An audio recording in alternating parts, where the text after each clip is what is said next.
A todos la más cálida bienvenida, especialmente a Maya Benavides, secretaria ejecutiva del Consejo Nacional de Educación. Y bueno, les presento así bonito para bien de todos. Maya es psicóloga educacional con una maestría en Fundamentos de Educación. Tiene más de 20 años de experiencia en el campo educativo. Está en el cargo de Secretaría Ejecutiva desde el 2019 y en el Consejo Nacional de Educación desde el 2018. En esta oportunidad y en nombre de la Sociedad Peruana de Psicoanálisis, de la cual soy secretaria científica, les doy toda la bienvenida y Maya nos va a hablar sobre el PEN, el Proyecto Educativo Nacional Reto al 2036. Estamos muy ilusionados con escucharte. Muchísimas gracias, Adela, y muchísimas gracias a todos los que están ahora conectados. El año pasado, en el 2019, tuvimos el gusto de tener también un espacio compartido con la Sociedad Peruana de Psicoanálisis en el marco de la elaboración de este documento que todavía estaba en pleno proceso de ajuste, de consulta a nivel nacional y que concluyó ya en julio de este año, es decir, se aprobó con un decreto supremo con el presidente Vizcarra el 28 de julio. Yo voy a intentar hacer una síntesis de un documento que tiene 180 y tantas páginas y que, por cierto, siempre lo primero que hacemos es invitarlos a leerlo por partes, en función de aquellos ítems que les interese más. Pero bueno, tiene un foco claro, tiene un norte que es el que voy a compartir y quería empezar antes de presentar las ideas, compartir un video pequeñito que de alguna manera sintetiza las ideas centrales que tiene este documento y que es parte de la campaña publicitaria en la que estamos justamente en este momento compartiendo. El camino de la educación en el Perú es largo, por momentos más empinado, y a veces con giros complicados, pero necesarios. Por eso, hemos construido con más de 200.000 compatriotas un camino que la educación debe recorrer para ser, desde hoy mismo, un mejor país. El Proyecto Educativo Nacional es el resultado de la consulta a peruanos y peruanas de todas las regiones. Este proyecto redibuja nuestra mirada del aprendizaje para demostrarnos que toda interacción puede ser educativa, lo que convierte en educadores a todas las personas. Un proyecto que valora el aprendizaje, el cual nunca termina, ni cuando salimos del colegio, del instituto, de la universidad, ni después de jubilarnos. Un proyecto que recoge nuestros sueños para una educación al 2036, donde todos y todas estamos incluidos y considerados, pero sobre todo, una respuesta desde la educación a los problemas actuales de la realidad peruana. Sigamos camino a construir y ejercer nuestra ciudadanía. Proyecto Educativo Nacional, el reto de la ciudadanía plena. Te invitamos a conocerlo en www.cne.gov.pe.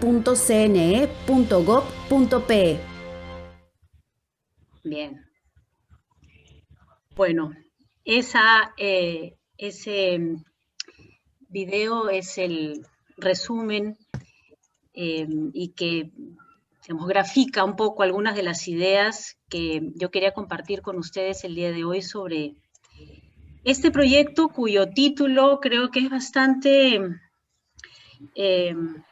cuestionador. Uno se pregunta cómo en esta edad como país sigue siendo un reto la ciudadanía plena y por qué la ciudadanía plena ha terminado siendo aquello más importante que muchas otras cosas que están dentro del proyecto, sin desmerecer la importancia de cada una de ellas, ¿no? Para entender primero qué cosa es este documento, porque a veces la palabra proyecto nos invita a pensar en algo muy pequeñito, ¿no? Un proyecto que tiene fechas, etapas, ¿no? Sin embargo, esta idea de proyecto educativo es la idea de una visión en conjunto, de un sueño en común. Es el desarrollo, además de la política de Estado sobre educación, de la política de Estado 12, que da un marco estratégico y orienta la acción nacional, estatal y no estatal en materia educativa. Es de observancia obligatoria para el Estado en sus 3 niveles de gobierno, en gobiernos locales, gobiernos regionales y gobierno nacional, evidentemente. Y como les conté, fue aprobado por decreto supremo este año, en julio, y promulgado por el presidente Vizcarra, ¿no? ¿Qué cosa no es el proyecto? Siempre solemos también compartir esto. No es una política sectorial, no le corresponde exclusivamente a algo que tiene que hacer el Ministerio de Educación. No es un listado de medidas que deben implementarse por los agentes estatales, es decir, se ha elaborado una lógica más bien flexible, pensando que este marco orientador luego aterrice en las regiones, en las localidades y en los territorios, en función de las particularidades de cada uno de estos lugares, pero también de las prioridades, ¿no? No es un plan estratégico, por eso en ese sentido. Sin embargo, es un documento que no es inerte y estático, es decir, la idea es revisarlo cada cierto tiempo, y en esto el Consejo Nacional de Educación tiene un rol muy importante, porque tiene un rol como de custodio, de velar por el seguimiento de este documento, ¿no? Este no es el primer proyecto que hay, digamos, al 2036 es el segundo tramo. En el 2007 hubo un primer proyecto educativo nacional que tenía como vigencia el 2021, y lo que ha sucedido ahora es que ha habido un desfase de un año, que se ha adelantado este siguiente tramo de 15 años, y la idea de 15 años es porque se quiere que hayan al menos 3 gobiernos que pasen por esta mirada, ¿no? Pero el Consejo Nacional, esta vez, a raíz de esta nueva propuesta, va a plantear indicadores que permitan hacer un seguimiento de cómo las políticas se van implementando y este gran sueño realmente se va concretando, ¿no? El proyecto ha partido de mirar un poco la realidad, además de la evaluación del PEN al 2021, ¿no? Y de mirar cómo ya habíamos avanzado en esos 6 objetivos que se pusieron, ¿no? Y entonces sabemos, y esto no es novedad, que partimos de una realidad donde hay un débil desarrollo institucional, tenemos serios problemas de corrupción, de valores. La interculturalidad no es vista como una riqueza, sino más bien como un problema. Y tenemos, sin duda, problemas de productividad y desarrollo material que con esta emergencia sanitaria, la crisis económica por la que estamos pasando, se va a agravar, ¿no? Y por otro lado, se vieron también y se consideraron algunas tendencias globales. Por ejemplo, la debilidad en la democracia de algunos países. Sabemos cómo en algunos países están valorando regímenes autoritarios, ¿no? Eso es lo que se valora. Tenemos nuevas fuentes de inseguridad, que muchas veces está ligado a estas tecnologías que, si bien traen novedades y posibilidades gigantes de conectividad, también traen otros riesgos.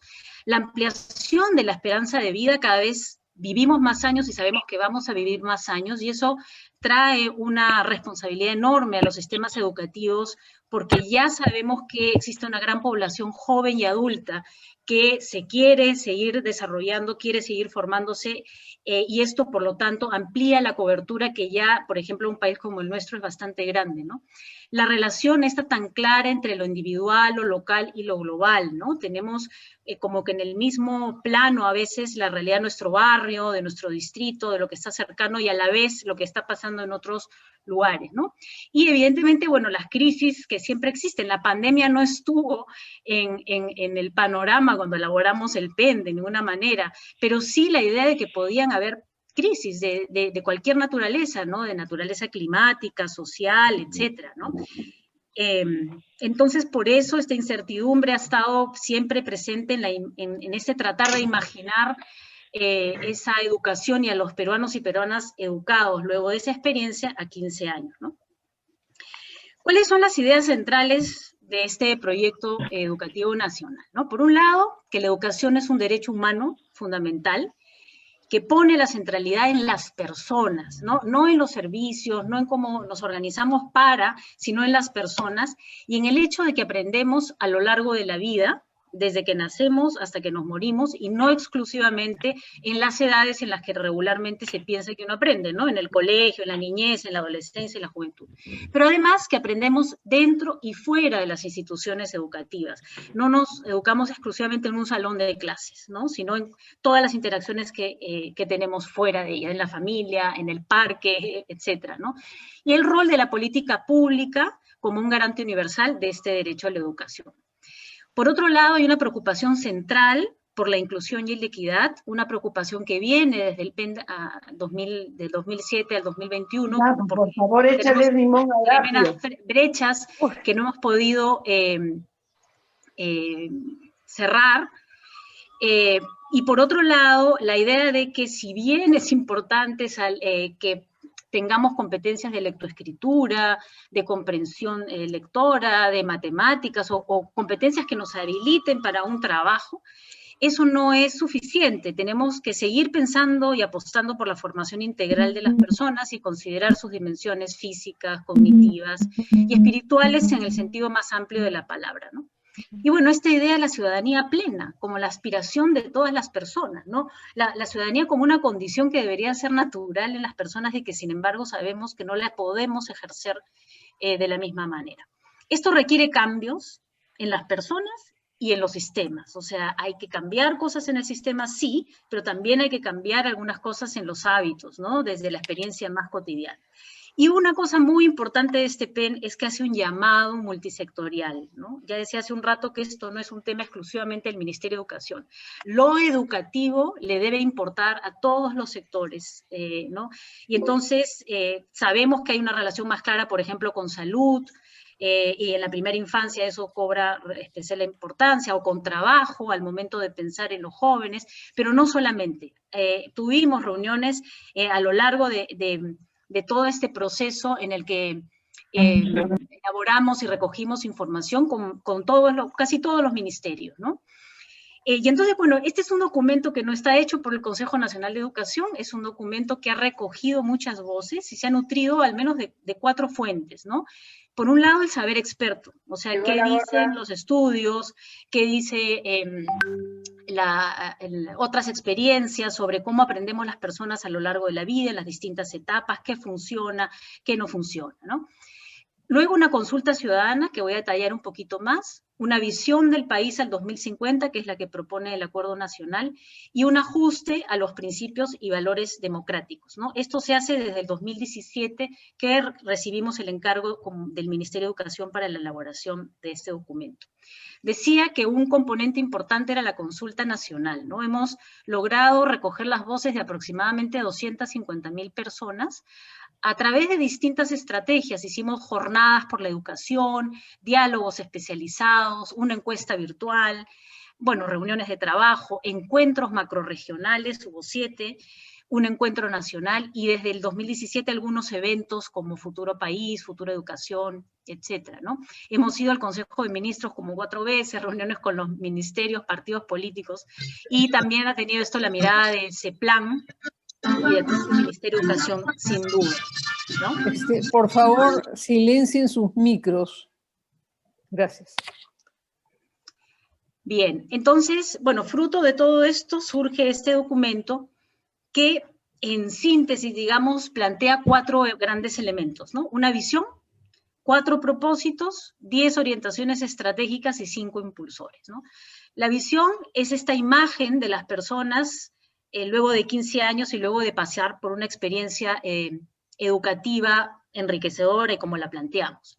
Los propósitos vienen a ser estas grandes intencionalidades, o sea, hacia dónde dirigir las acciones que se dan desde una municipalidad, una institución educativa, desde cualquier proyecto, y que han terminado siendo 4. Estas fueron cambiando a lo largo del tiempo. Cuando hacíamos la consulta eran 3 primero, y luego estas 4, ¿no? Vida ciudadana, inclusión y equidad, bienestar socioemocional, y productividad, prosperidad, investigación y sostenibilidad. Luego hablo un poquito de cada una.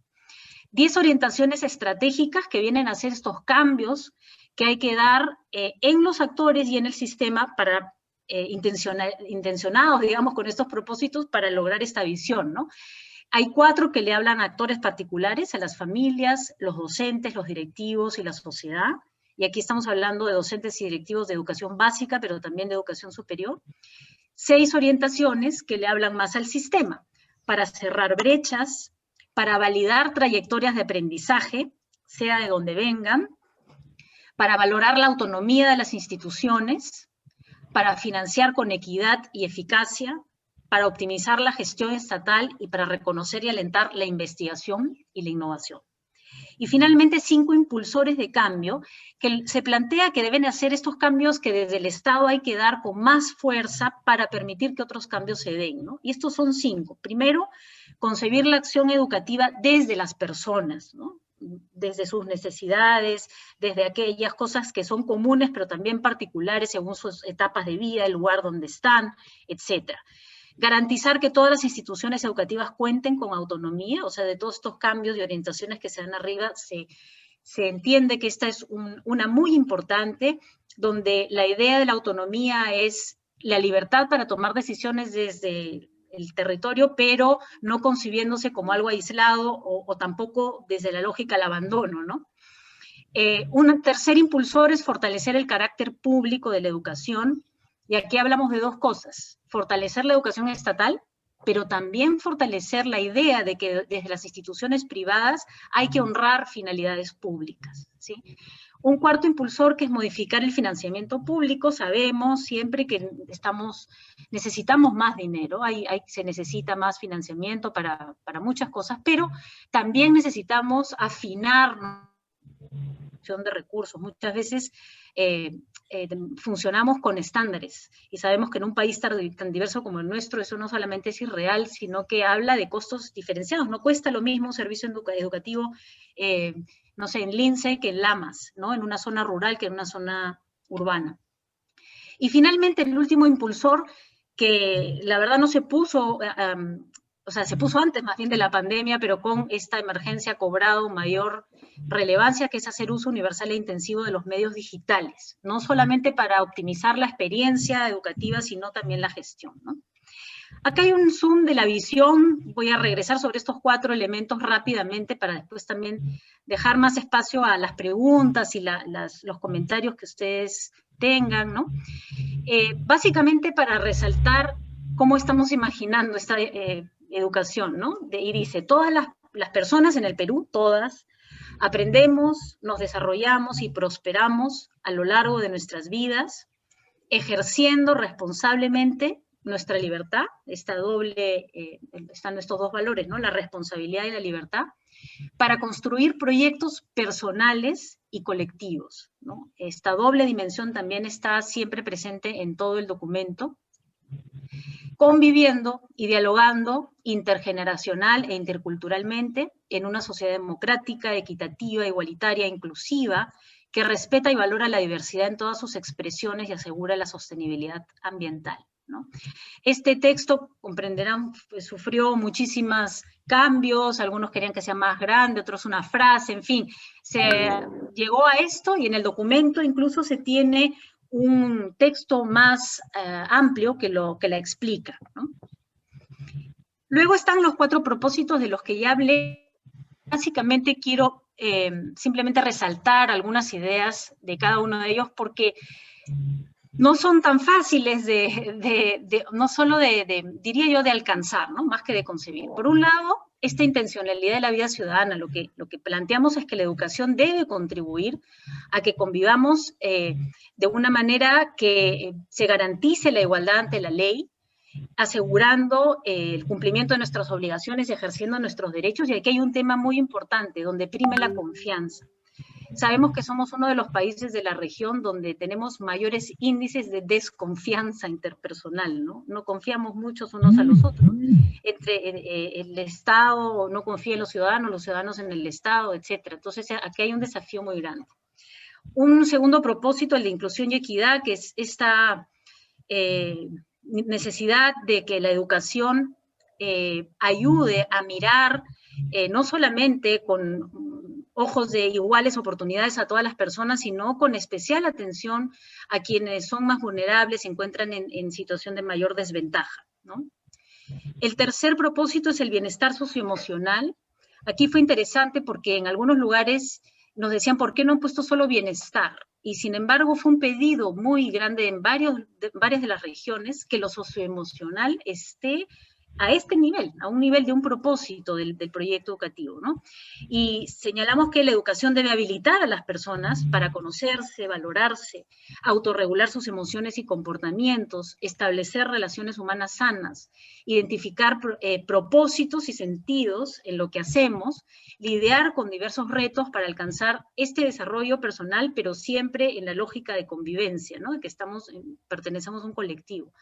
Y asimismo toma en cuenta, digamos, que no es una dimensión aislada del ser humano, sino que convive y se conjuga con estas otras de la física, la espiritual, la cognitiva, ¿no? Y finalmente, el propósito al que normalmente ligamos lo educativo, ¿no? ¿Para qué uno estudia? Para tener un trabajo, para ser productivo, ¿no? Que es la productividad. Pero acá se le ha añadido la prosperidad, la investigación y la sostenibilidad también, ¿no? Porque se trata de que la educación debe habilitarnos para desplegar nuestro potencial, nuestros talentos y para tener un trabajo, un medio de vida, pero eso tiene que pensarse de manera creativa y también pensando en la sostenibilidad y el desarrollo del país, ¿no? Y pensar siempre en esta doble dimensión, que no es solamente la prosperidad personal, sino la colectiva. Y se hace un énfasis, y lo vimos en una de las orientaciones, en la investigación y en la innovación también como algo que hay que apuntalar. Ya seguidamente, estas son de nuevo las 10 orientaciones de las que hablé, no me voy a detener mucho, solamente señalar que, por ejemplo, que figuren las familias aquí ha sido muy importante, ¿no? También hay un lugar especial que se les está dando a las familias, muchos de los esfuerzos que se han venido teniendo con docentes y directivos se mantienen, siempre apuntando a que los docentes son ejes claves de la transformación en el aula, en la experiencia más íntima de aprendizaje, y que tienen que ejercer su profesionalidad a plenitud, y para eso se necesitan varias condiciones, ¿no? Y interesante también en el punto 4, cuando se habla de la sociedad, ahí estamos hablando de las empresas, el rol que deben tener los medios de comunicación, la sociedad organizada, que en el PEN al 2021 se le llamaba la sociedad educadora. Cómo miramos esto de lo educativo, no exclusivamente de nuevo desde una institución educativa, sino esa responsabilidad en diferentes grados, evidentemente, pero que tenemos todas las personas desde el rol en el que estamos, ¿no? Y cómo algunas veces ese rol puede ser de promoción de algunos de estos propósitos, y a veces más bien cuidar de que no sean detractores, ¿no? Creo que ya señalé un poco también algo específico sobre esas 6 orientaciones, de las 5 a la 10.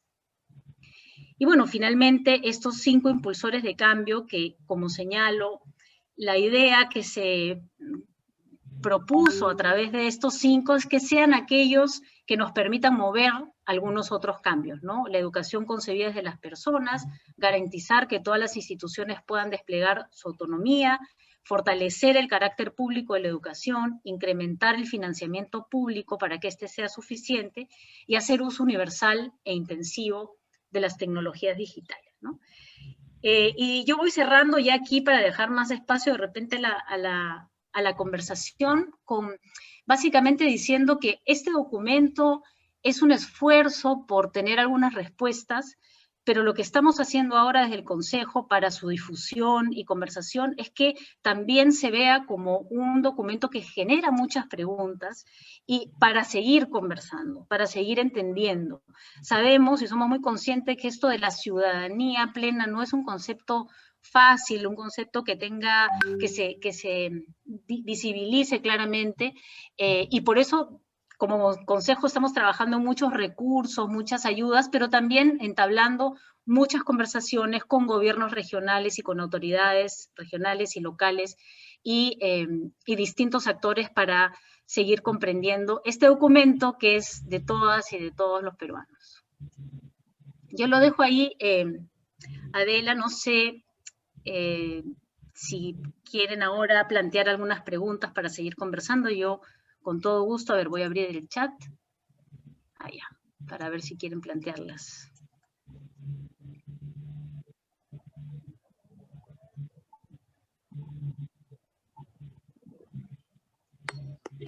Maya. Sí, te escucho. Sí, recién, o sea, se me había ido la señal, estaba desaparecida. Sí, sí, sí. Pero bueno, intuyo que terminó lo que Sí, estaba diciendo. sí, sí, sí. Sí, digamos, terminé la presentación, pero lo que planteaba era que abierta a seguir conversando ahora, a partir de las preguntas que tú tengas o de las que quienes están en la reunión quieran formular, con gusto. Claro, claro. Bueno, hay tantas, te quedas como anfitriona, ¿ya? Porque me he quedado con el iPhone nomás. Me quedo pensando en lo ambicioso que es y en el anterior proyecto, ¿no? Del 2007 en adelante hasta ahora. ¿Y qué cosas se ha obtenido? Porque me parece tan ambicioso, tan soñador y quisiera saber qué se consiguió, ¿no? Para ver qué podemos conseguir ahora. ¿Por qué estamos en mejores condiciones hoy día que antes? ¿Es así o no? No sé si estamos en mejores condiciones. Es decir, a lo largo de los últimos 20 años hemos avanzado en algunas cosas, ¿no? A ver, el proyecto que empieza en el 2007 al 2021 planteaba 6 objetivos, ¿no? Le llamaba objetivos, ahora le llamamos orientaciones. Ajá. En el anterior, el primero estaba vinculado con la equidad, la inclusión, había otro vinculado con los aprendizajes, uno con el desarrollo docente, otro con la gestión estatal, otro con el tema de la educación superior, y este sexto de la sociedad educadora, ¿no? Ajá. Por ejemplo, toda esta discusión que se está teniendo ahora, incluso sobre la educación superior, la idea de que exista una ley universitaria, que exista SUNEDU, todo eso, no podemos decir que hay una relación de causalidad directa entre el PEN y todo eso que sucedió. Sería muy Ya. pretencioso decirlo. Pero sí eran temas que se pusieron sobre la mesa y que el Consejo Nacional de Educación impulsó para conversar. Por otro lado, el currículo nacional, ¿no? Con los cuestionamientos que se le puedan dar, termina siendo una propuesta que se tiene desde hace algunos años, bastante más cercana a lo que se quisiera del contenido de la educación básica que lo que se tenía hace varios años, ¿no? Eso también se discute un poco cuando se habla de los aprendizajes. Se hacen algunas alertas también en el PEN y en los balances que el Consejo ha ido haciendo año a año, porque eso es una obligación, el Consejo tiene que hacer un balance del avance de esos objetivos todos los años, se hace una alerta, por ejemplo, de aquellas cosas que hay que cuidar al momento de evaluar aprendizajes, ¿no? Y no solamente centrarte en unas áreas, etcétera. Por otro lado, la idea de la infancia, la primera infancia como una edad importante, también se habla de ello en el PEN 2021, y es algo que se coloca sobre la mesa que no estaba tan visible. Yo diría que, por ejemplo, el tema de la sociedad educadora no se desarrolló mucho, ¿no? Fue un tema muy gaseoso, no se llegó a entender bien a qué se refería esto, ¿no? Cómo distribuir las responsabilidades, ¿no? Otro tema que también avanzó fue el de la docencia, esta idea de pensar el avance de la docencia a través del mérito, ¿no? Que no es solamente la carrera docente, la carrera pública magisterial plantea una serie de secuencias y de normas que ha costado mucho que se entiendan y que se acepten también como una forma de ir progresando en la propia carrera, ¿no? Y en el espacio educativo. Pero tenemos muchas cosas que no se han logrado, seguimos teniendo grandes brechas, ¿no? Y en distintos ámbitos, entre lo rural y lo urbano, entre niñas y niños, digamos, hay una gran población que está invisibilizada, que es la que no está en el sistema y que cada vez digamos, es casi la misma cantidad de los que sí están en el sistema, ¿no?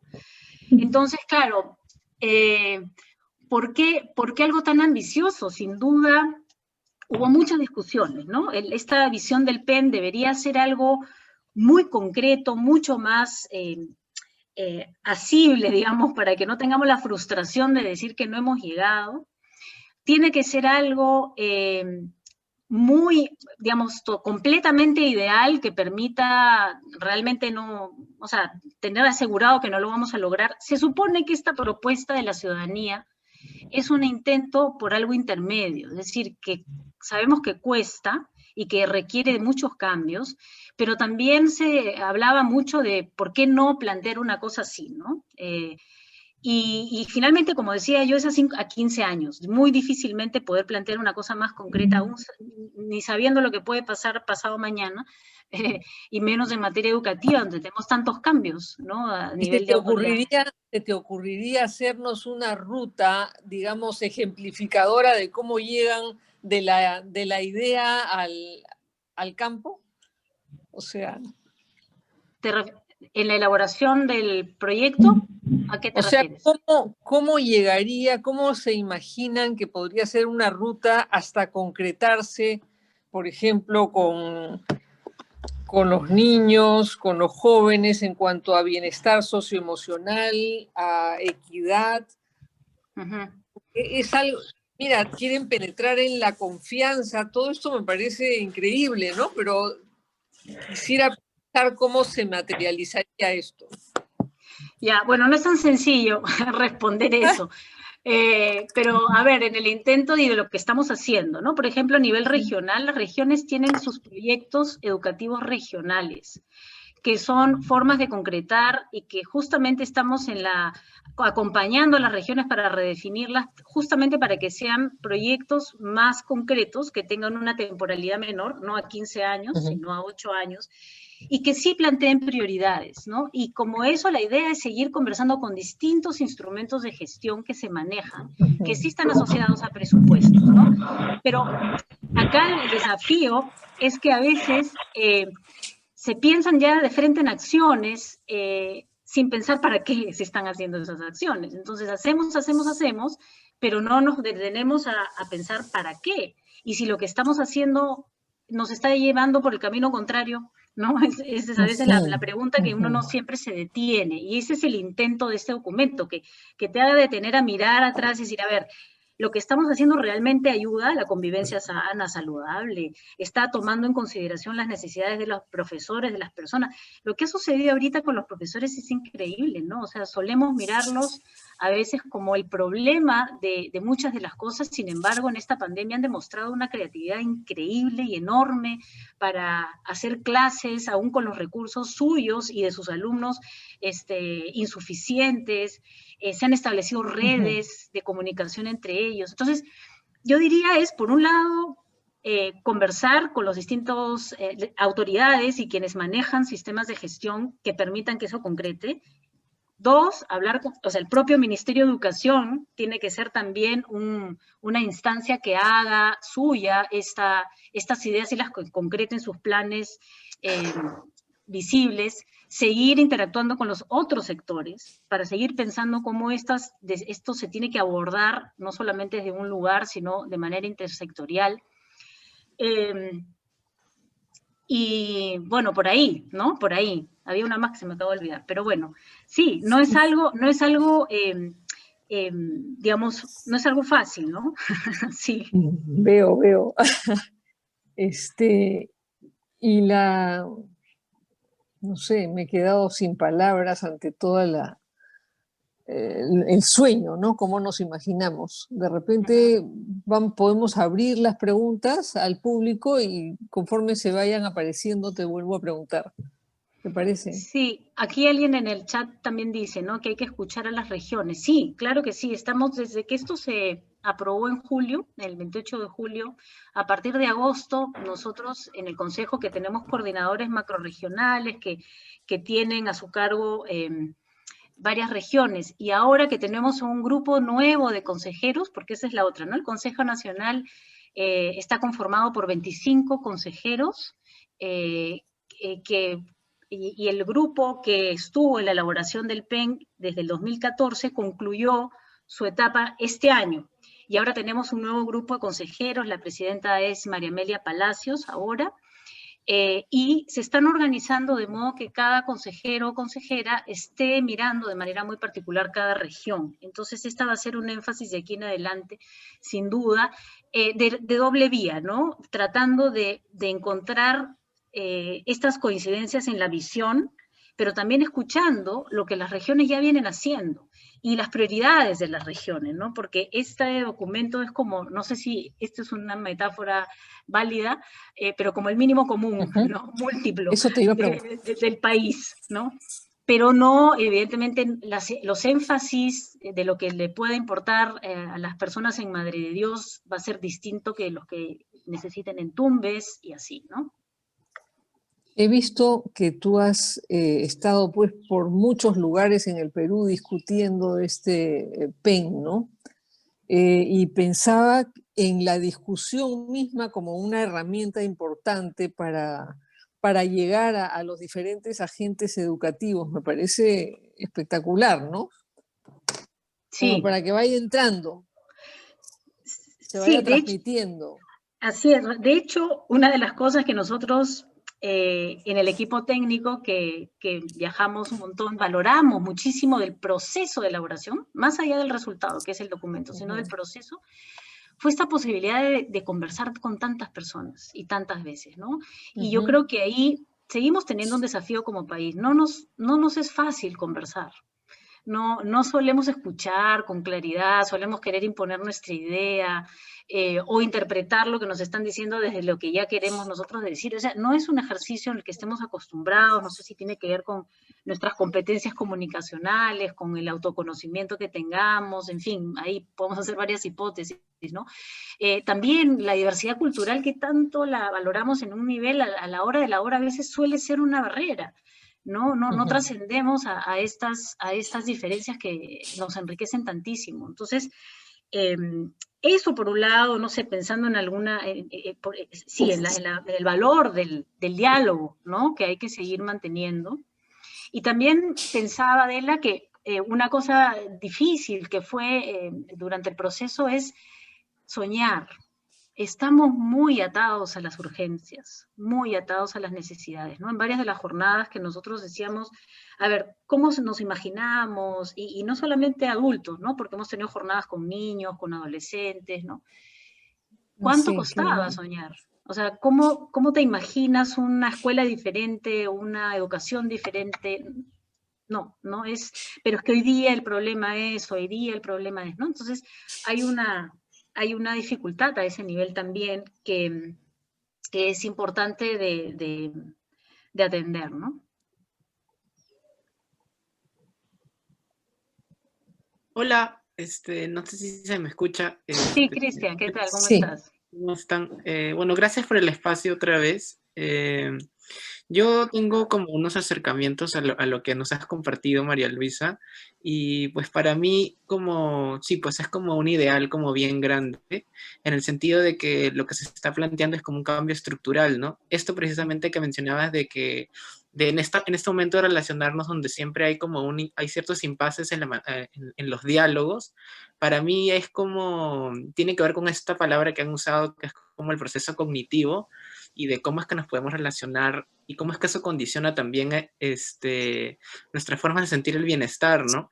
Entonces yo me pregunto, por ejemplo, ahora en donde las crisis políticas y los movimientos sociales están teniendo otro tipo de visibilidad y donde se hace cada vez más notorio cómo es que quizás un tipo de bienestar más relacionado a las urbes, a la ciudad, a Lima, o a espacios más atravesados por el capitalismo, pueden estar como pueden funcionar en detrimento de espacios, territorios comunales o espacios rurales, por así decirlo, sobre todo teniendo en cuenta esta lógica extractivista, ¿no? Y donde el bienestar de estas otras personas no necesariamente o quizás antagoniza con el bienestar de quienes nos encontramos o quienes gozamos de los privilegios que esa dinámica extractivista genera, ¿no? Pienso mucho en algo muy breve que pasó la semana pasada, este testimonio de Vania Macías, que es esta bailarina, donde hablaba sobre la protesta en Ica, ¿no? Entonces, ella por un lado decía que criminalizaba la protesta y decía que estaban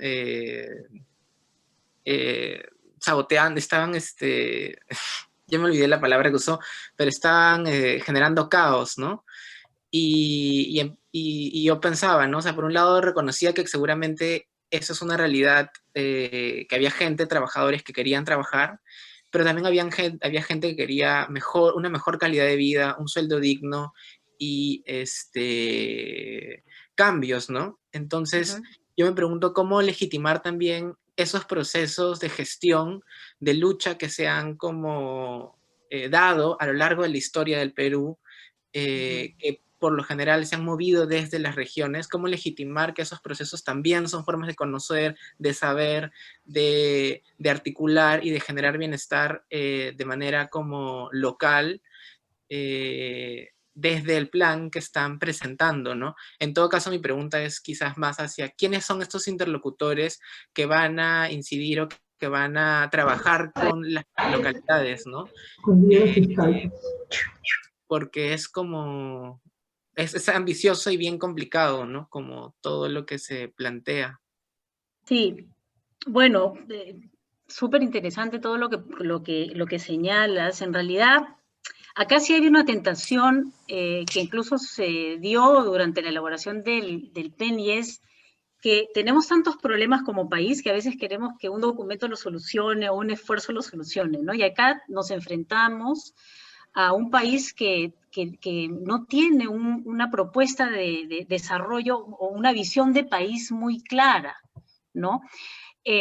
Lo que sí hemos encontrado y se señala en el documento es que hay un problema muy importante de segregación que lo tiene el país y que el sistema educativo normalmente replica. Es decir, no va en contra de él, sino que replica. Hoy día de la mañana he estado escuchando justamente a Javier Murillo, que es un investigador español que está investigando este tema en el Perú y ha dado cifras aterradoras y plantea cómo el Perú es uno de los países más segregadores de la región, no sé si de la región o del mundo, dijo.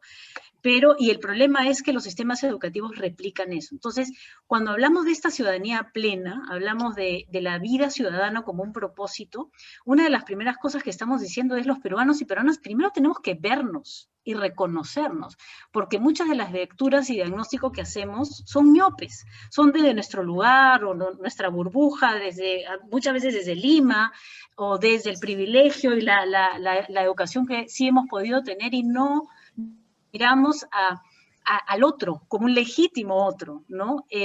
Entonces, la educación es un camino a esa ciudadanía, no es el único ni el exclusivo. Hay muchas cosas que tendría que hacer el país para que todos tengamos los mismos derechos, ¿no?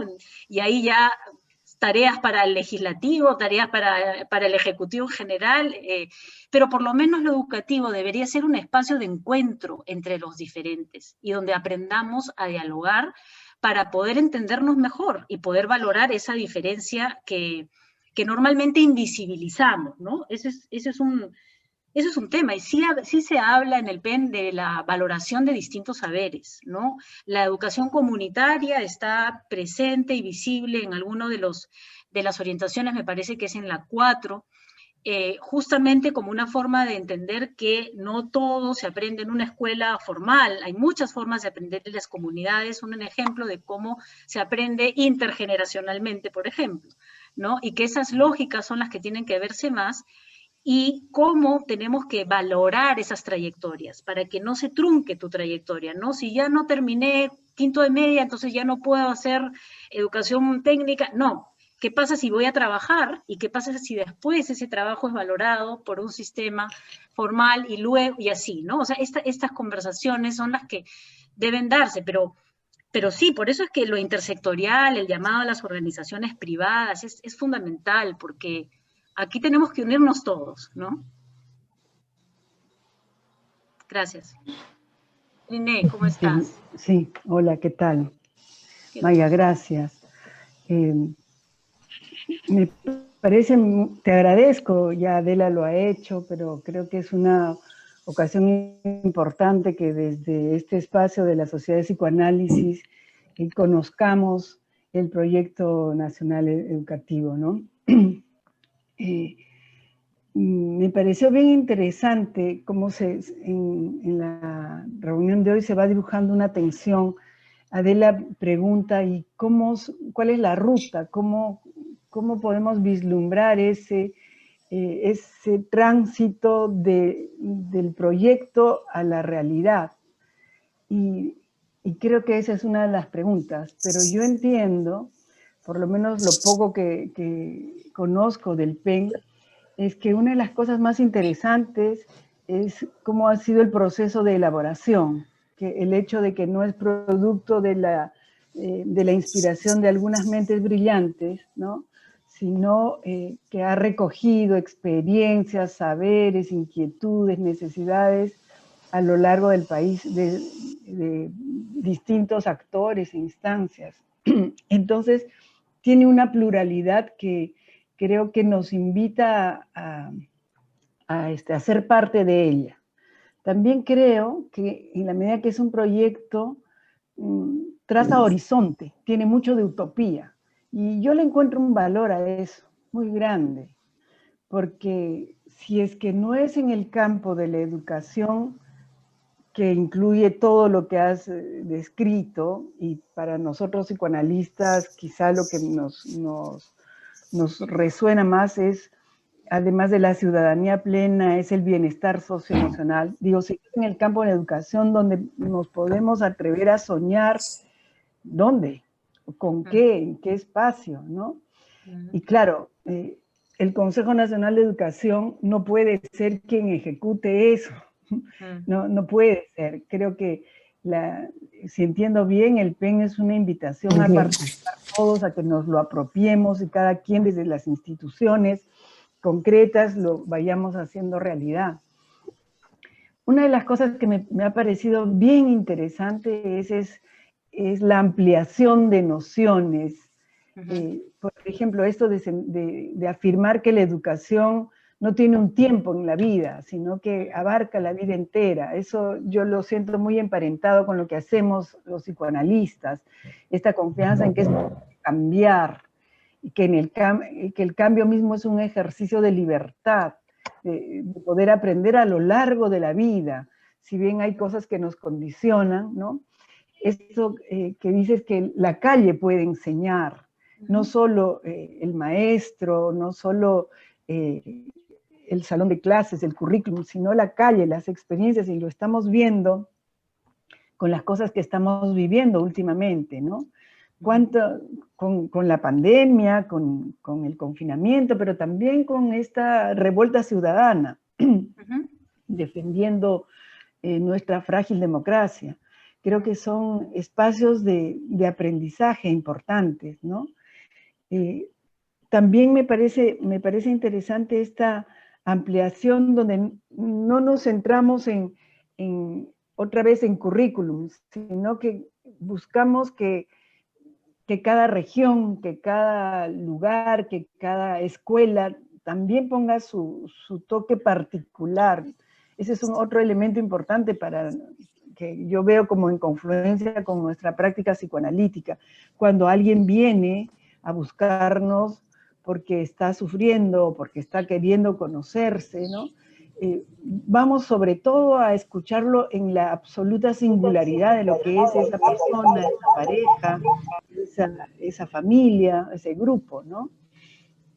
Y creo que todo proyecto, si quiere cuajar, si quiere ser real, tiene que recoger y, como diré, enraizarse en la particularidad de las experiencias. Ya será tarea de cada gobierno regional, de cada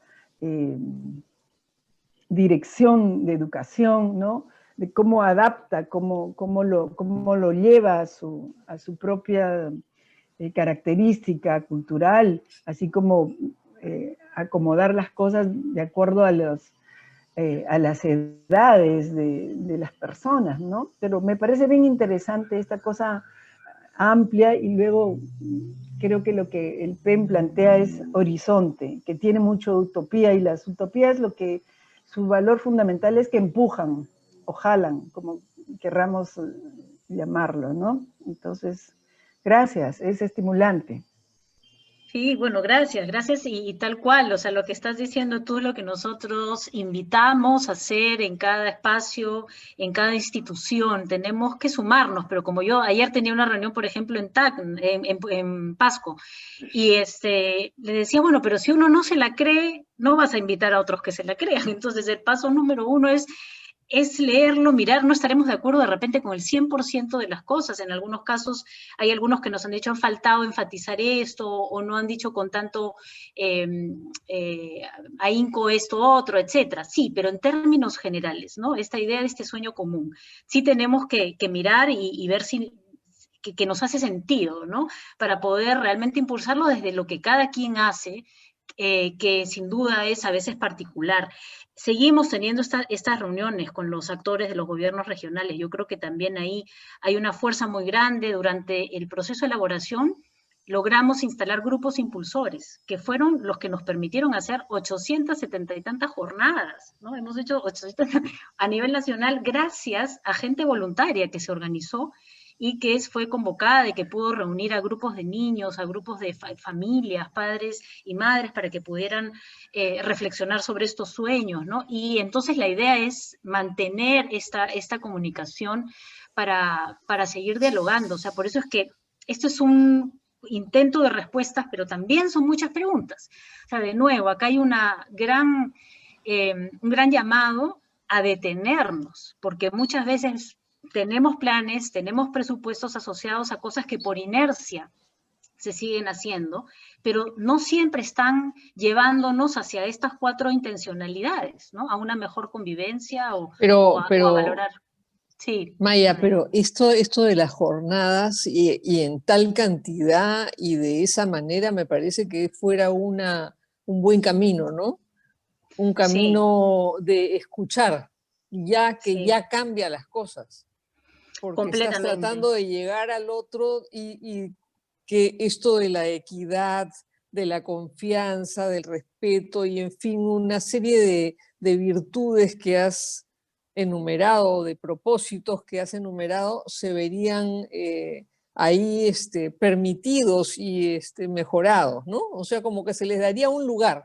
Me parece que eso de las jornadas y 800 jornadas ya nos estás diciendo, por ahí estamos en algo, ¿no? Estamos en algo, me parece muy esperanzador.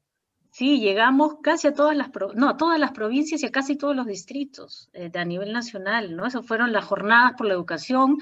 Luego, bueno, los diálogos especializados, al menos uno en cada departamento también, ¿no? Sobre distintos temas de interés. Fue un esfuerzo importante. Ahora, nosotros somos, el Consejo Nacional de Educación es un ente consultivo y autónomo y especializado del Ministerio de Educación. Administrativamente dependemos del ministerio, pero para la opinión somos autónomos y sí no tenemos un rol de ejecución. Es una instancia consultiva, por eso es que no podemos nosotros hacer algunas cosas, bueno, no está dentro de las funciones del Consejo, ¿no? Y claro, nos dieron un presupuesto interesante para la elaboración, que ahora ya no va a ser igual. Entonces, por eso es que estas jornadas y el continuar con los diálogos depende mucho de las decisiones de las autoridades en las propias regiones, de los municipios. Hemos tenido conversaciones muy interesantes con alcaldes, incluso con la Municipalidad de Lima, que está muy interesado y está ayudando a promover el propio proyecto, porque cuando pensamos en lo educativo no hay que pensar solo en un taller, ¿no? Incluso de los ministerios. No es que lo educativo es estar en un taller y entonces así ayudo, sino es todo este cuestionamiento sobre cómo doy el servicio, cómo entiendo al otro, cómo trato a la persona que va a recibir ¿no? el servicio, cómo me comunico o no me comunico, qué respeto, qué valoro. Todo eso tiene que ver, decimos que eso es educativo y tiene que ver con esto de la ciudadanía plena también, ¿no? Sí. Pero sí, también, como decías, Periné, esto de lo ambicioso ha sido parte de varias discusiones entre los consejeros, recuerdo varios de los plenos y de los comités directivos, ¿no? Que ponemos algo más realista o algo que nos invite más bien a dar el salto, a dar un salto hacia a eso que debíamos haber sido hace mucho tiempo, ¿no? Y que seguimos pataleando como país. Perdón, la semana pasada en la conferencia psicoanálisis política estuvo Willy Nugent, sociólogo y psicoanalista. Y él, por ejemplo, nos dijo una cosa que realmente casi causa escándalo, si es que lo pensamos, que en la Constitución no figura el derecho a la educación como derecho. Y luego dibujó una inquietante situación que la conocemos, de cómo esas viejas formas de discriminación, ¿no? Casi que se condensaban en dónde has estudiado, en qué colegio has estudiado, ¿no? Abogando por la importancia de una salud pública de calidad. Y a mí me pareció interesante cómo si es en el ámbito de la educación, con todo lo que significa de encuentro, esto que dice Adela, de escucha, de reconocimiento, de transmisión de valores, de elaboración de juicio crítico, ¿no? Es como el espacio para, bien concreto, para imaginar ser un colectivo diferente, para poder crecer aprendiendo que discriminar es algo que daña no solo al que es discriminado, sino también al que discrimina, ¿no? Aprender el valor incluso, ya no solo en términos de salud mental, sino incluso de posibilidad de ser mejor persona cuando somos empáticos, cuando reconocemos de manera muy concreta cómo nuestra vida está atada a la de los otros, ¿no? Entonces, creo que si pensamos en cosas bien concretas, nos vamos a encontrar en el valor enorme de la educación, y repito, en todos los ámbitos, no solo en la escuela, ¿no? Eso me parece bien, bien importante. Sí, y el doble valor de este cambio del sistema y de las personas, ¿no? Que es el llamado que hacemos, porque muchas veces, claro, decimos, los medios de comunicación deberían ofrecer programaciones más interesantes, deberían incluso ser mucho más conscientes de qué cosa más bien transmiten como algo que va en contra de algunas de las cosas que se están queriendo como aspiración. Sí, eso hay que hacerlo, y también existen normas que regulan y no se cumplen, ¿no? Ya existen leyes para eso, pero no se cumplen. Entonces, tenemos que apuntalar más a la regulación.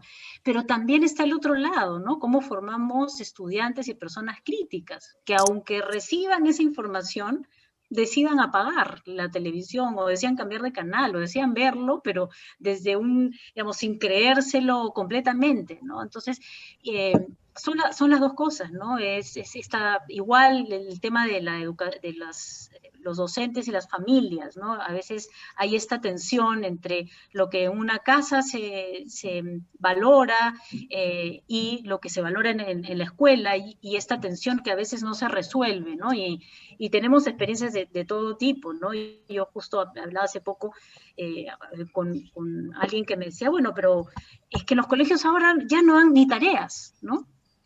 Ya, le decía, pero ¿por qué son necesarias las tareas? Entonces son formas a veces visibles de ver el progreso de los hijos, pero no se está entendiendo que detrás de la tarea podría estar de repente un modelo de replicar información, memorístico, etcétera, que no es lo que va a formar personas críticas y creativas, que son habilidades fundamentales para ser ciudadanos plenos, ¿no? Porque si no entiendes algunas normas y las lógicas que te da la crítica, no entiendes al otro, no puedes ejercer tu ciudadanía plenamente, ¿no? Etcétera, etcétera. Entonces, hay tensiones entre los distintos actores que merecen también muchas conversaciones, ¿no? ¿Quién quisiera preguntar algo, comentar algo?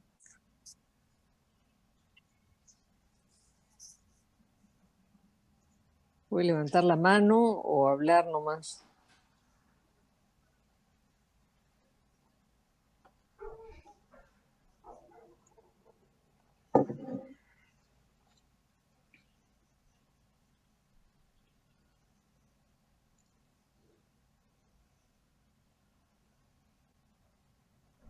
bueno, ya que nadie pregunta nada, hay algo que quizás María Luisa, de repente ya lo han estado mapeando. Pensaba en que, bueno, ya reconociendo que este es un país centralista, que tiene todas estas series de desigualdades, que concentra el poder y los poderes y los espacios de decisión en ciertos sectores de la sociedad, pensaba en quiénes son como los principales aliados para este proyecto de educativo. Y también pensaba en la ausencia de referentes representantes de otras formas de conocimiento o que pongan en valor sus saberes desde espacios académicos o desde espacios como institucionales oficiales, por así decirlo. No sé si me logro dejar entender, pero pienso, por ejemplo, en modelos como Silvia Rivera Cusicanqui en Bolivia, Gladys Tzultzul en Centroamérica, en Aura Estela Cumes, que es una mujer maya en México, ¿no? Como estos actoras en realidad, que van ganando terreno en espacios de enunciación intelectuales y que son portavoces de otro tipo de conocimientos y de otros saberes que se han gestado desde espacios no institucionales, ¿no? No necesariamente dentro de las escuelas, ¿no? Pienso también en los movimientos feministas, en los movimientos de feminismo negro, feminismo comunitario, también por otro lado en estas colectividades de los estudios sobre la colonialidad del poder, las epistemologías del sur, que son como que otra red de intelectuales que ponen sus herramientas y sus recursos, no sé, no solo materiales, sino como intelectuales para poder generar este bienestar socioemocional a lo largo del mundo, ¿no? Por lo menos desde quienes han estado en el lado de los oprimidos, ¿no? Sí, eso. Sí, o sea, nos faltan referentes. En el país nos faltan referentes más aún cercanos a los que has descrito. Ahora, algo que está sucediendo ahora en el Consejo Nacional de Educación es que de los nuevos consejeros y consejeras que hay a partir del 8 de octubre, este año se van a quedar hasta el 2026, porque ellos son designados por 6 años por el ministro, que en este caso fue el ministro Benavides quien los designó. Hay personas especialmente interesadas y con mucha trayectoria y experiencia en el tema de interculturalidad, tanto en el área amazónica como afroperuanos, y se está colocando también como un tema importante de discusión. El Consejo se organiza en mesas y comisiones de trabajo, y ese es un tema que se está colocando. Digo, no reemplaza lo que tú estás señalando, pero me refiero a que sí hay un interés particular por seguir conversando de manera más sostenida sobre estos temas. Y bueno, ahorita la pandemia no nos está permitiendo trasladarnos, ¿no? Pero un ejercicio que fue buenísimo durante la elaboración y que la idea es que se retome cuando se pueda, es viajar más, ¿no? Estar en contacto no solamente a través de estas plataformas que también ayudan a quienes tienen conectividad, obviamente, sino acercarse a los propios territorios y tener también ahí algunas discusiones, ¿no? Roman Ayer quiere decir algo. Ha escrito, pero de repente lo puede decir para todos.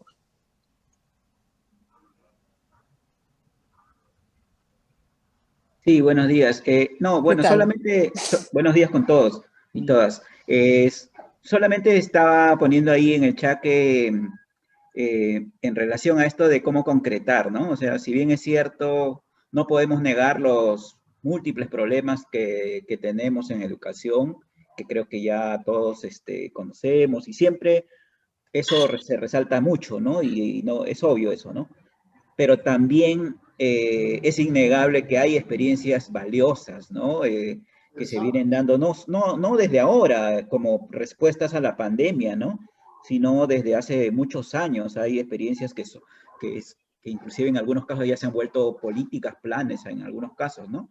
Que pueden permitir y dar oportunidad a los cambios, ¿no? Que como bien se ha señalado, no solamente se dan dentro de las instituciones educativas, sino también fuera de ellas, ¿no? Esta noción de comunidades de aprendizaje, el tema del diálogo permanente entre las personas, involucrarse en problemas cotidianos propios, ¿no? En el caso de los jóvenes, el Ministerio de Educación, yo recuerdo este programa que tenía En Acción, ¿no? Jóvenes en Acción, que trataban de resolver problemas cotidianos de la escuela y de su comunidad, y eso es parte de la formación ciudadana, por ejemplo, ¿no? Y así hay múltiples experiencias que creo que pueden ayudar a concretizar eso, ¿no? Es un poco, quería también opinar sobre.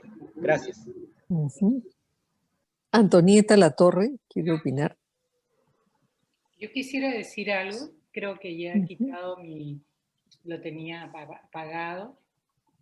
Primero que nada, quisiera felicitar a María Luisa por su excelente presentación, felicitarla, pero también agradecerte muchísimo en nombre de todos los peruanos y de todos los niños, sobre todo, y niñas que necesitan de una educación de calidad y que necesitan personas como tú que se pongan a trabajar, a dar lo mejor de sí para que tengamos una educación mejor. Y ojalá lo que tú y tus compañeros en esta investigación logren motivar. Me apena muchísimo ver que hay tan pocas personas hoy asistiendo a esta charla tan buena. Pero es muy decidor, dice algo de lo que tú decías. La educación no es solo lo que pasa en la escuela, todos somos agentes educadores, todo intercambio puede ser educativo en el sentido positivo y no negativo, ¿no? La televisión de mala calidad también educa, pero nos educa mal. Entonces me parece muy interesante este enfoque más de una sociedad educadora, donde empresarios, adultos, todos tenemos una responsabilidad y también tenemos responsabilidad los que hemos tenido el privilegio de tener una educación de calidad, que hemos ido a colegios, a universidades buenas, pero que a veces nos olvidamos que tenemos una obligación con nuestra sociedad. Y creo que era María Luisa misma, o no sé, alguien lo decía, también cuando tratamos a una persona, cuando la tratamos con respeto, cuando la escuchamos, también estamos educando. Yo espero mucho que tengan mucho éxito con este proyecto educativo nacional y que sea un esfuerzo del país, que también llegue a los colegios privados, por llamarlos de alguna manera, de la clase alta, para que estos jóvenes también se sientan parte de esta sociedad, porque muchas veces reciben una excelente educación, pero es una educación para el individuo, para que ellos tengan éxito y no tanto no se crea la necesidad de sentir que puedes dar algo por tu país y que es una obligación que tenemos todos de dar algo por el país en que vivimos. Pero bueno, eso era lo que quería decir. Por un lado, me siento muy contenta de que hay este proyecto, me encanta lo que he escuchado, y felicitaciones y agradecimiento para ti, y espero que esto tenga un impacto sobre el país en que vivimos. Eso es todo lo que quería decir. Gracias. Felicitaciones, María Luisa. No pude estar desde el inicio, pero me ha interesado mucho lo que se ha dicho. Y tomando el comentario de Charo Felices, esto de la educación con respeto, ¿no? Yo soy maestra de educación inicial y soy psicóloga. Trabajo en el área educativa y clínica, y en el área educativa trabajo para unas instituciones de una asociación francesa acá en Arequipa que brindan servicios educativos a niños de familias en extrema desventaja económica, sociocultural. Entonces, estas cunas, como les decimos, tienen, en un local tienen niños hasta de todo inicial, desde bebito, y en la otra tienen niños hasta primaria, ¿no? Lo que yo he podido observar como psicóloga, pero desde una perspectiva de maestra, porque soy maestra, es que hay un gran avance en estos años, ¿no? en lo que es la educación inicial sobre todo. Tenemos como referentes de nuestro sistema educativo a María Montessori, a la cual yo admiro mucho y aprendí mucho de ella, a Amy Pickler y a Mirta Cox, a la cual he tenido la oportunidad de escuchar hace poco, ¿no? Entonces, Charo ha mencionado la educación con respeto. Y antes yo no veía que había eso, por ejemplo, en los programas de estimulación temprana, ¿no?, de los que yo he participado, en los que se aceleraba, se trataba de acelerar a los niños, ¿no? O sea, de lograr hitos de desarrollo lo más pronto posible, y parecía que eso era lo ideal. Nuestro sistema educativo, y yo lo digo, en las instituciones estatales, actualmente se ve que hay un respeto por el niño. Aparte que hay cualquier cantidad de material que yo pienso que muchos colegios particulares quisieran tener, ¿no? El ministerio brinda mucho material, muy apropiado, desde bebitos hasta niños de inicial y de primaria, ¿no? Yo supongo que todos estos logros educativos, ¿no?, de acuerdo a estos pilares de la educación que son Montessori, Pickler y Kopler, que hasta me emociona mencionarlas, esto continúa en este proyecto educativo, María Luisa, ¿no es cierto? Se plantea esto como la educación con respeto. ¿Eso es así? Sí, es decir, poner de manera visible la primera infancia, hablar del apego seguro como una condición fundamental para el resto del desarrollo y las posibilidades cognitivas posteriores, el hablar y ponerle atención a los cuidadores, no solamente a los padres, a las madres, sino todos los adultos responsables, está en la orientación 1 y está en la mirada que se está planteando en general de aquello que es necesario hacer para el gran sueño, ¿no? O sea, y efectivamente, como dices, ha habido muchos avances en el Ministerio de Educación en educación inicial. Soy testigo también porque conozco a varias personas que trabajan muy arduamente, no solamente en generar materiales interesantes, sino de instalar esta idea de la niñez como una etapa que hay que respetar, que es distinta, que no se trata del adulto en formación y pequeño, y que necesita juego libre, y tantas condiciones que antes eran vetadas o eran invisibilizadas, que no se consideraban, ¿no?, como fundamentales para lo que va a venir después, ¿no?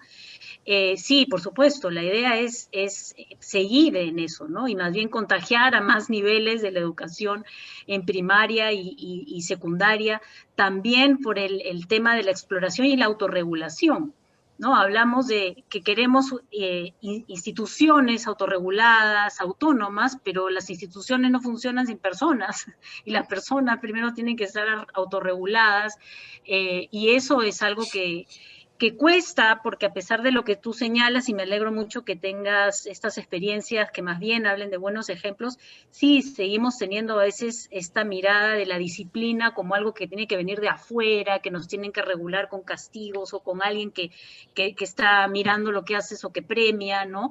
Que son imágenes que se pueden entender, ¿no? Pero que hay que de alguna manera transformar, y eso supone no solo trabajar directamente con los niños, sino con sus familias, ¿no? Y con los adultos cuidadores que están ahí. Pero sí, sin duda, vamos en esa misma línea también. Gracias, Antonieta.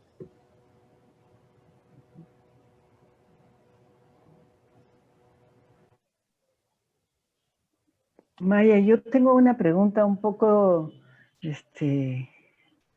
no sé, quizá un poco difícil.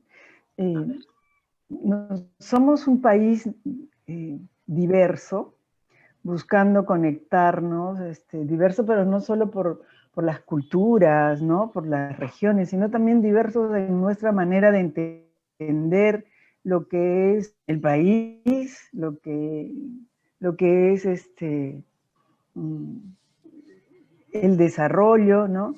Y quería preguntarte, en la elaboración, desde el comienzo hasta el final del PEN, ¿cómo, supongo que se han encontrado con grupos, personas que tienen otra manera de entender la educación, quizá más apegadas a formas anteriores?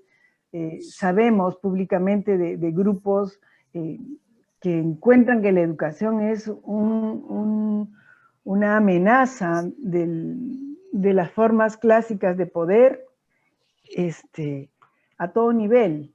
Entonces también hemos visto cómo en el Congreso, creo que antepasado, ya no sé qué número, han primero sacado al ministro de Educación, han cuestionado una serie de reglas, todo el tema de la equidad de género, la han convertido en ideología de género, ¿no?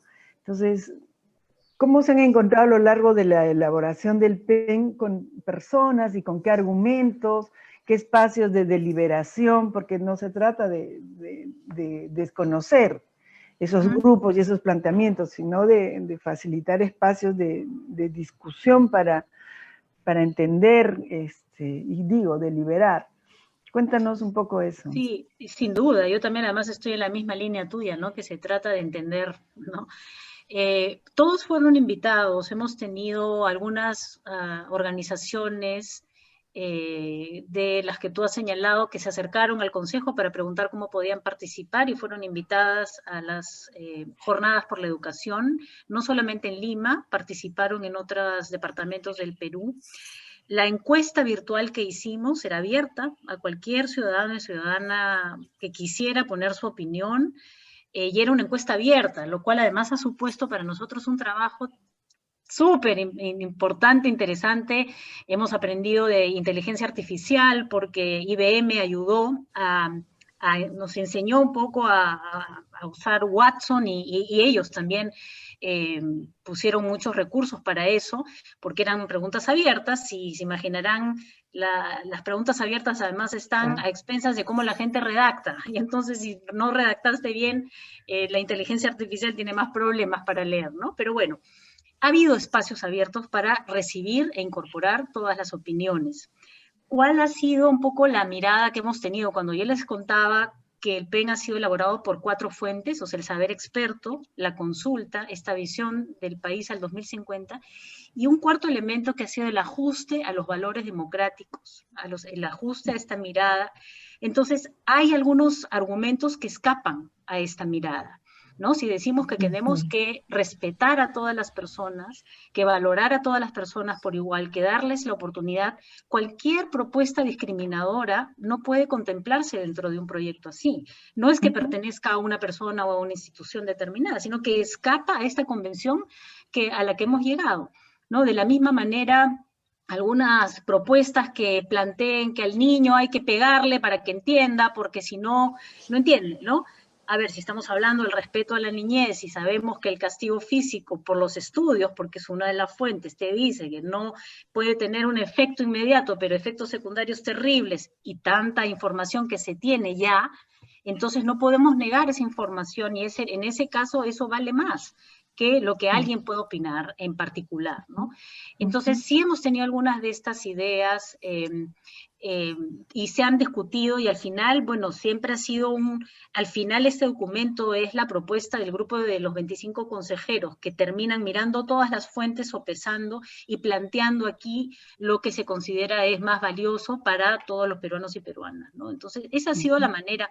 Creo que todavía nos falta tener más espacios de discusión más claras, ¿no? Respecto, por ejemplo, de cómo estamos entendiendo el aspecto espiritual en el propio PEN, ¿no? Porque no estamos asociándolo a un tema religioso.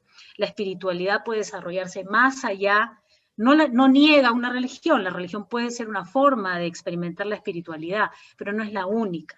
A través de experiencias artísticas, deportivas, uno puede experimentar esta sensación de desarrollo de tu dimensión más trascendente, digamos, ¿no? Que es vinculada también al desarrollo socioemocional, ¿no? A la idea de tener un sentido de propósito, de saber que haces las cosas porque quieres hacerlas, porque es tu proyecto de vida, y también porque estás afectando de alguna u otra manera al otro, ¿no? La idea del bien común también está incluida. Entonces, por ahí ha sido...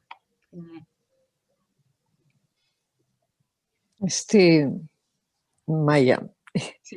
Y todos, yo pensaba en lo difícil, pues, que es educar, porque nosotros, o sea, cada uno de los que está acá y los que son los que quieren, en teoría, o tienen que aprender a lo largo de la vida, no solamente tienen sus buenos propósitos y cuentan con los buenos propósitos de de los demás, ¿no? De quienes elaboraron el PEN y los buenos propósitos en general de las autoridades educativas, sino que también vienen con su hueso propio, ¿no? Con su hueso quiere decir con sus conflictos, sus herencias de inequidades, prejuicios, montones de cosas, ¿no?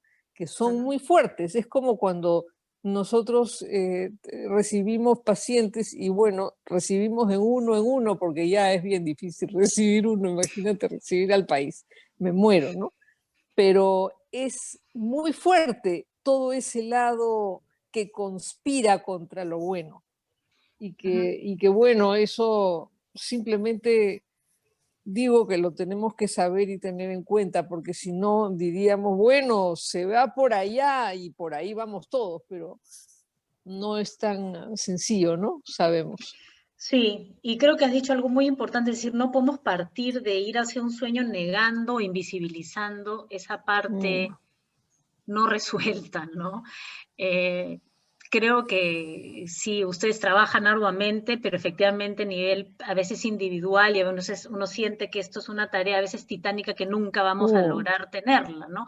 Pero creo que hay que hacer esfuerzos colectivos, ¿no? Para trabajar, por ejemplo, todo el dolor de la época del conflicto armado, esos dolores. Yo siento que tenemos tantas cosas ahí guardadas como nación y que no tenemos a veces el espacio y la posibilidad de transformarlas, de digerirlas, y en ese sentido mencionaban ustedes esto que está sucediendo con estos jóvenes y a raíz de los sucesos políticos.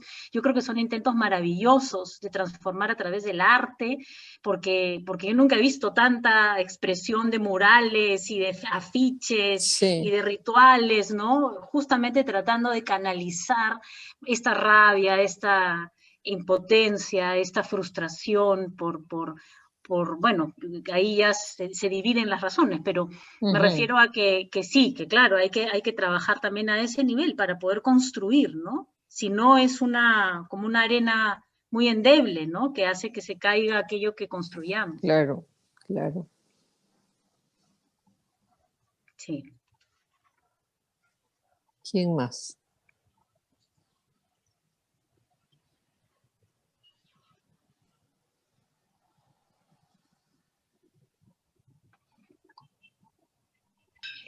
¿Va a haber acceso a esta charla en un video? Porque me encantaría. Sí, todas las charlas que tenemos los viernes se están grabando y después de un par de días se pueden reclamar en la Secretaría de la Sociedad Peruana de Psicoanálisis. Perfecto, gracias. Y además esta es la última, o sea que esta es la última del año, o sea que aprovechemos y preguntémosle a Maya todo lo que podamos. Han cerrado con broche de oro. Sí, sí. Muy interesante, muy bueno. Y espero que aprendamos mucho de María Luisa y de lo que dijo.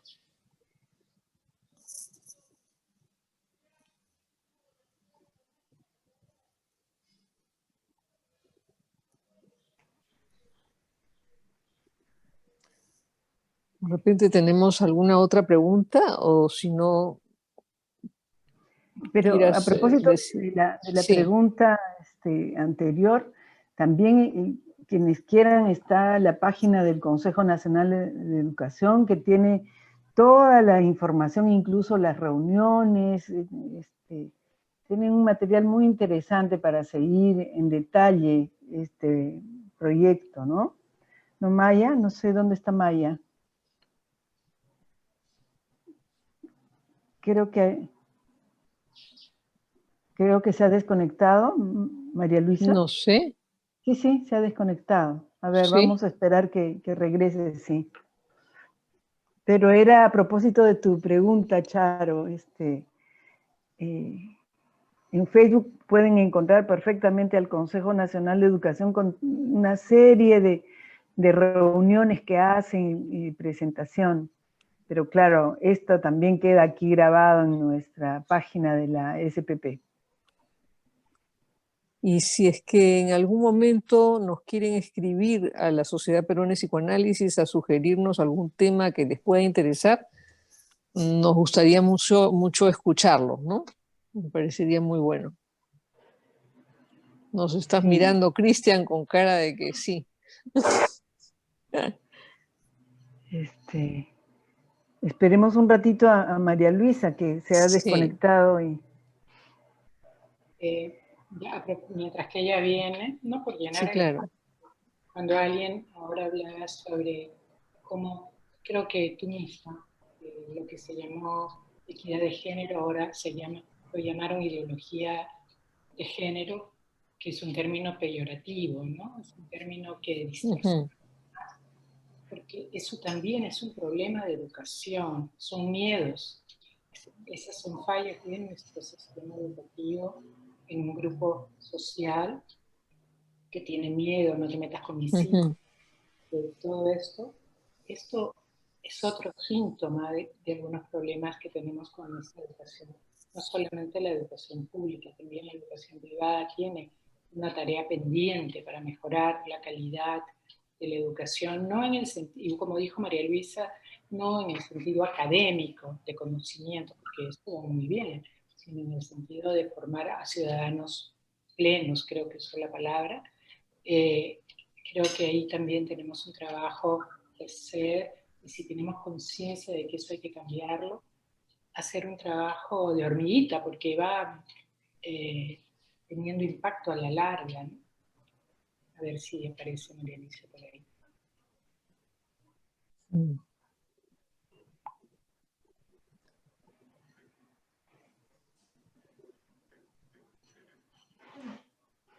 Qué pena, porque estamos llegando a los últimos minutos antes de cerrar la actividad.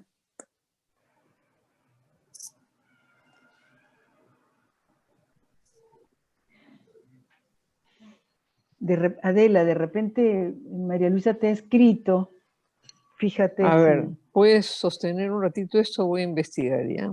Sí. A ver. No. Pero este es un tema bien importante, creo que para pensarlo, sobre todo si lo entendemos en ese sentido amplio, que la educación no acaba cuando termina la educación formal, ¿no? Creo que incluso se me ocurría que sería interesante mirar esos propósitos y todas esas líneas para ver qué de eso en nuestros trabajos particulares pueden resultar inspiradores, ¿no? Cómo nuestro trabajo puede tomar alguna de esas líneas, ser incorporadas, y eso que varias personas de ustedes decían, cómo llevar a la práctica esto, cómo convertirlo en realidad, ¿no? Sí, pues.